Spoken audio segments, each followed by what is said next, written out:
Alright, so today I'll be demonstrating how to make vanishing oatmeal raisin cookies using the Quaker Oats recipe. So first, you put the butter in the bowl, which is half a cup with plus 6 tablespoons, which I already have in the bowl. And then you add the sugars to it. So there's 3/4 cup brown sugar, which you want to pack in there, because the reason you have to pack brown sugar because it's not like white sugar, it's to make sure you have everything covered, because it doesn't even out as nicely as white sugar. So you're going to add a half cup of white sugar. You're going to blend them together on medium until it's nice and creamy. So then, as we have that waiting, I'll set my oven to 350. So it will be all ready to go as soon as I'm done mixing everything together. So after this is nice and creamy, I will just add 2 eggs and then 1 teaspoon of vanilla to the mixture. And here we go, which I already have 2 eggs put in here. So we add that, have that mixing. And I'll take 1 teaspoon of pure vanilla extract and I'll add that to it while it's mixing together. There we go. And I usually fill it over the bowl just because it's kind of something easy to spill. So by putting it over the bowl, you can make sure you don't spill. And who doesn't like a little extra vanilla in their cookies? So next I'll let that sit and I'll add 1.5 cups of, I'll make a mixture.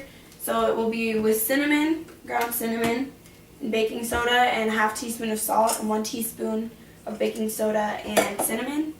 And then I'll add 1.5 cups of flour. And a nifty trick when scooping flour into it is you want to grab a knife or another thing of silverware to make sure it really evens all out. To make sure you get the perfect amount. And you add this to here. And then you take the 1/2 cup and do the exact same thing. Put it all together like that. Just make sure it's all even. Okay, and just mix these mixtures up a little bit so that when you dump it in the bowl, it doesn't all get in one spot at one time. Okay, so that looks good. So then I'll just add this a little bit at a time. That way it mixes completely and there's not a huge puff of smoke, or not smoke, but flour.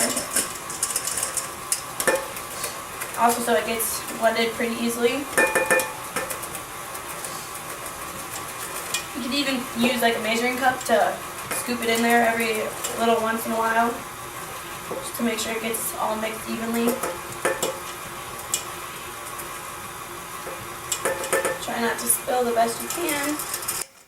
So after you add all the flour, all you do is you add 3 cups of oats, just the normal old-fashioned oats. And then you add a cup of raisins, and then you mix all those together.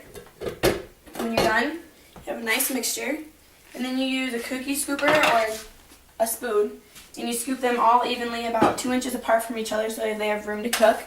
And you put those on there and for about 8 to 10 minutes, and then when you're done, you let them sit on the cookie sheet for about another minute so they can settle. And then when they're done cooking, you have a nice chewy snack to eat at the end of the day.